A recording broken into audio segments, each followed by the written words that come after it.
Assalamualaikum warahmatullahi wabarakatuh. Selamat pagi teman-teman semua. Apa kabarnya hari ini? Semoga kita semua selalu dalam keadaan sehat walafiat. Pada pertemuan hari ini, kita akan membahas mengenai struktur dan fungsi sel pada sistem pernafasan. Ketika berbicara mengenai makhluk hidup, bernafas termasuk salah satu ciri-cirinya. Manusia bernafas untuk menghirup oksigen atau O2 dan melepaskan karbon dioksida atau CO2. Proses pernafasan pada manusia terjadi ketika adanya pengambilan oksigen dan pelepasan karbon dioksida. Hal tersebut juga bisa disebut dengan sistem respirasi. Apa sih yang terjadi kalau manusia tidak bernafas? Jika manusia tidak bernafas, tubuh akan kekurangan oksigen dan bisa menyebabkan kematian. Selain itu, manusia juga bisa membedakan antara bau parfum dengan bangkai tikus. Lalu, apa sih yang menyebabkan hal tersebut? Nah, di sini aku akan mengajak teman-teman untuk membahas mengenai struktur dan fungsi sel pada sistem pernafasan. Sebelumnya, kita akan masuk ke pengertian sistem pernafasan. Ada yang tahu apa itu sistem pernafasan? Ya, sistem pernafasan adalah organ-organ yang melibatkan proses bernafas, bertanggung jawab dalam pertukaran oksigen dan karbon dioksida. Organ yang paling bertanggung jawab dalam sistem pernafasan adalah paru-paru, yang mana paru-paru ini sebagai pembawa pertukaran gas saat proses pernafasan manusia.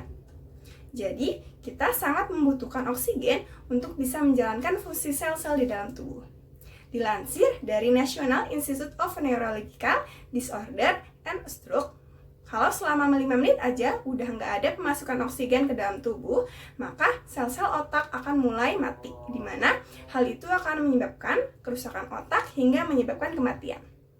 Selain bernafas, kira-kira apa sih fungsi lainnya dari sistem pernafasan pada manusia? Ya, fungsi pertama, fungsi sistem pernafasan pada manusia pastinya untuk bernafas atau pertukaran oksigen dan karbon dioksida. Selain itu, bisa membantu sesuatu seperti aroma parfum, bangkai, ataupun masakan. Yang ketiga, bisa membuat manusia berbicara. Yang keempat, untuk adaptasi tubuh, bisa mengalirkan udara sesuai suhu tubuh dan melembabkan sesuai dengan kondisi tubuh. Yang kelima, melindungi saluran udara dari zat berbahaya dan juga iritasi. Kemudian, apa aja sih organ penyusun sistem pernafasan pada manusia? Dan apa aja fungsi dari setiap organnya? Mungkin secara umum, kita itu taunya hidung sama paru-paru. Padahal, selain itu masih ada organ penyusun lainnya. Organ-organ penyusun sistem pernafasan adalah mulut, tenggorokan atau faring, laring, trakea, diafragma, bronkus, bronkeolus, alveolus, dan juga kapiler. Yuk kita bahas satu persatu organ sistem pernafasan dan juga fungsinya. Yang pertama, ada hidung, rongga hidung, dan juga mulut. Organ penyusun sistem pernafasan yang pertama adalah hidung dan mulut.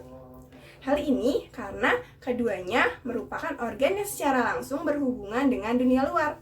Proses bernafas dimulai ketika kamu menghirup oksigen, udara akan masuk ke dalam saluran pernafasan manusia pertama kali melalui hidung atau mulut. Proses yang baik adalah ketika kita menghirup oksigen melalui hidung dan mengeluarkan karbon dioksida melalui mulut. Kenapa lebih baik menghirup udara melalui hidung? Karena di dalam rongga hidung terdapat rambut dan lendir yang disebut dengan mukus. Nah, fungsi mukus itu adalah untuk menyaring zat dan mikroorganisme berbahaya yang masuk ke dalam tubuh. Tapi ketika kita sedang mengalami gangguan seperti hidung tersumbat, kita bisa menghirup udara melalui mulut juga. Kemudian ada sinus. Dari rongga hidung, udara akan masuk ke dalam sinus. Di sini, udara diatur kelembapan dan suhunya agar sesuai dengan kondisi tubuh kita. Yang kedua, setelah itu, udara akan masuk ke tenggorokan atau faring. Tenggorokan atau disebut juga faring merupakan suatu saluran yang mengalirkan udara dari hidung ke laring dan trakea. Laring ini atau disebut juga kotak suara merupakan penghubung antara faring dan juga trakea. Disebut sebagai kotak suara karena di laring terdapat pita suara dan katup epiglotis yang memisahkan antara saluran makan dengan saluran udara. Kemudian ada batang tenggorokan atau trakea. Trakea adalah organ berbentuk tabung atau pipa yang menghubungkan antara tenggorokan dengan paru-paru. Jadi, fungsi utama dari trakea ini adalah mengalirkan udara ke paru-paru. Selain itu, trakea juga bisa untuk menyaring benda asing seperti zat atau mikroorganisme berbahaya agar tidak masuk ke paru-paru. Di dalam trakea terdapat sel goblet untuk memproduksi lendir yang berfungsi untuk menahan atau menyaring benda-benda asing tersebut. Kemudian, silia atau rambut kecil yang melapisi trakea ini akan membawa benda asing tersebut kembali ke atas menuju mulut agar dapat ditelan. Jadi, kalau kita batuk, yang membantu batuk agar lebih kuat adalah trakea. Kemudian ada diafragma. Organ penyusun sistem pernafasan selanjutnya adalah diafragma. Diafragma adalah organ yang memisahkan antara rongga perut dan rongga dada. Otot-otot diafragma ini digunakan dalam proses pengambilan dan pengeluaran napas.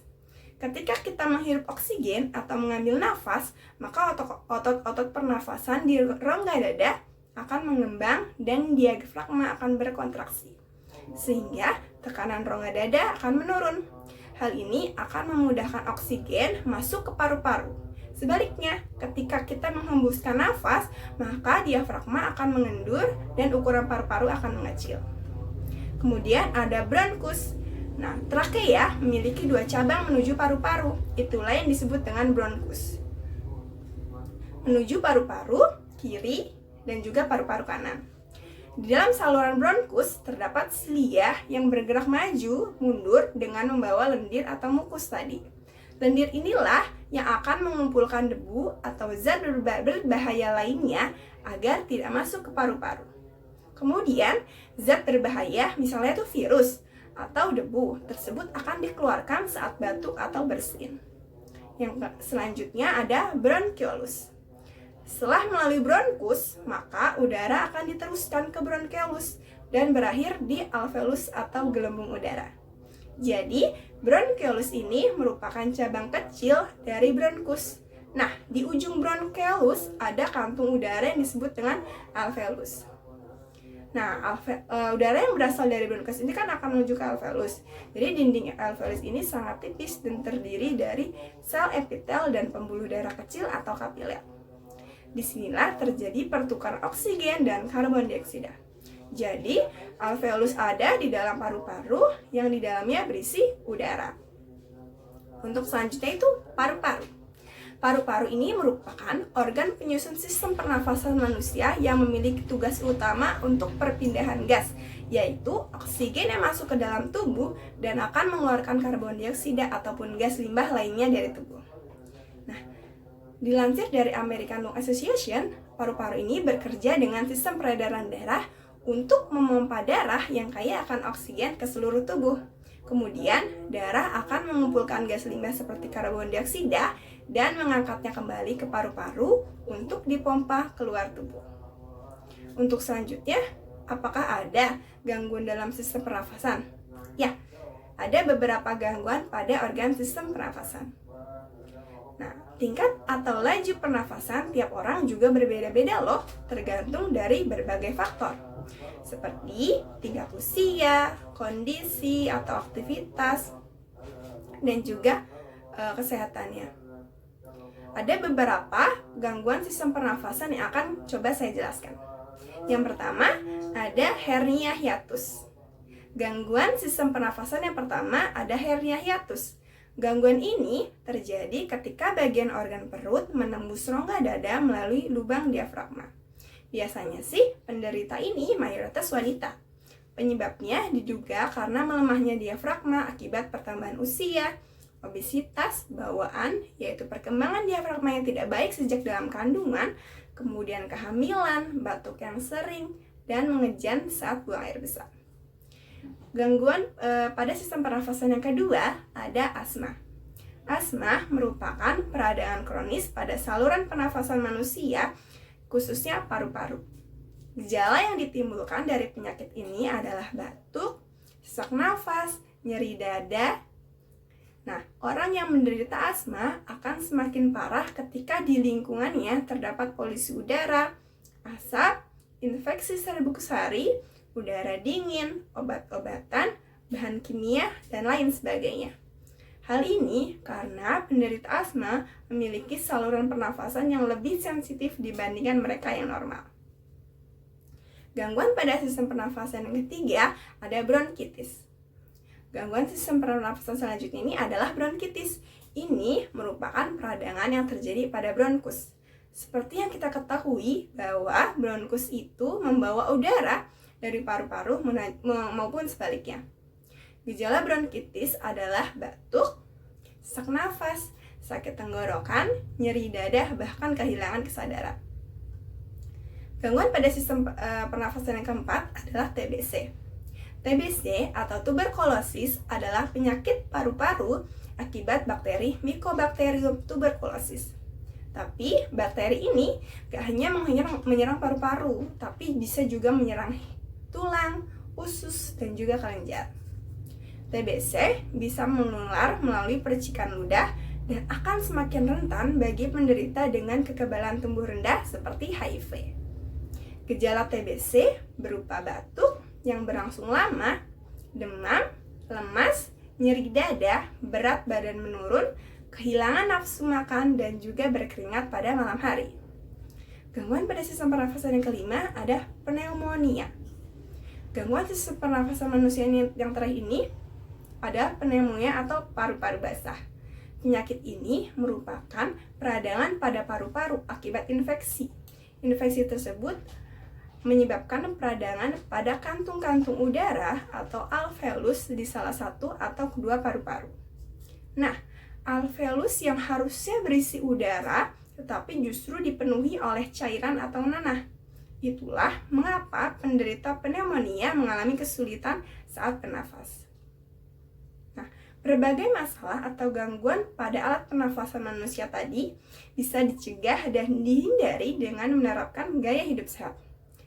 Seperti menjalani vaksinasi, meningkatkan daya tahan tubuh, memakai masker saat berada di tempat umum, menjaga kebersihan diri dengan rajin mencuci tangan dan tidak menyentuh area wajah sebelum tangan dicuci, tidak merokok, tidak mengonsumsi minuman beralkohol, menjaga jarak dari orang yang sedang sakit, batuk atau pilek, dan lain sebagainya.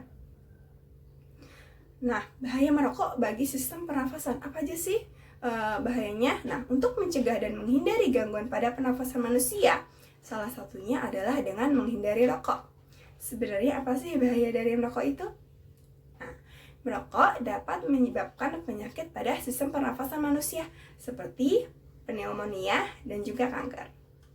Selain itu, rokok juga mengandung nikotin yang merupakan zat adiktif di dalam tembakau. Fungsinya untuk apa? Untuk membuat penggunanya merasa ketergantungan alias kecanduan. Kalau udah kecanduan, maka akan sulit untuk menghentikannya. Nah, kalau udah sulit dihentikan, efek buruknya akan semakin cepat dirasakan oleh perokok.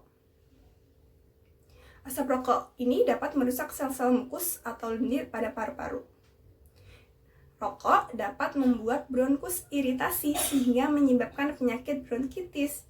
Itu terjadi karena lendir yang terdapat pada saluran pernafasan atau mukus itu kan fungsinya sebagai penyaring patogen dan pengatur suhu. Nah, asap rokok dapat merusak sel-sel mukus. Lalu kalau udah rusak berarti udah nggak ada lagi yang menghalangi patogen masuk ke dalam tubuh, sehingga bisa menyebabkan perokok rentan terkena gangguan pernafasan. Asap rokok merusak dinding alveolus. Selain itu, asap rokok juga bisa merusak dinding alveolus sehingga akan terbentuk ruang udara yang lebih besar di sana. Hal ini dapat mengurangi efektivitas pertukaran udara di dalam paru-paru, khususnya pada alveolus. Rokok ini juga bisa menyebabkan kanker. Asap tembakau ternyata juga mengandung banyak karsinogen. Karsinogen ini adalah zat penyebab kanker.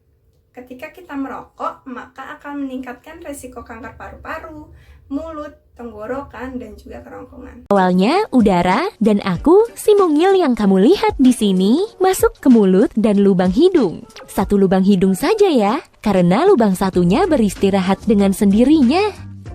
Kamu lagi makan ya? Jangan menghirup napas sambil menelan pizza. Cuma bayi yang bisa melakukan dua hal ini sekaligus.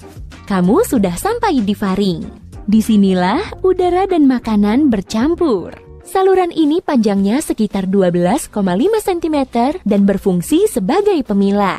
Nah, kalau yang ini namanya epiglotis. Di organ ini, kami berpisah dengan makanan. Epiglotis mengarahkan makanan agar melewati saluran pencernaan menuju esofagus. Sementara kami menuju ke laring, lalu ke trakea, dan akhirnya sampai di kedua bronkus. Selanjutnya, bronkus mengarahkan kami ke paru-paru kanan dan kiri. Oke, kami belok kiri. Siap-siap, jalannya mulai bergelombang. Hei, awas ada dinding. Kami bisa-bisa menabraknya. Hehehe, tidak kok. Kami berjalan melewati salah satu cabang, dan dengan manuver mulus, kami berhasil sampai di alveolus paru-paru kiri. Organ ini berupa kantong udara kecil yang jumlahnya jutaan. Kemudian, udara memenuhi seluruh alveoli. Nah, adik-adik dan teman-teman semua, itu tadi adalah video pembelajaran sistem pernafasan pada manusia. Semoga bermanfaat ya. Sampai bertemu di pertemuan berikutnya. Wassalamualaikum warahmatullahi wabarakatuh.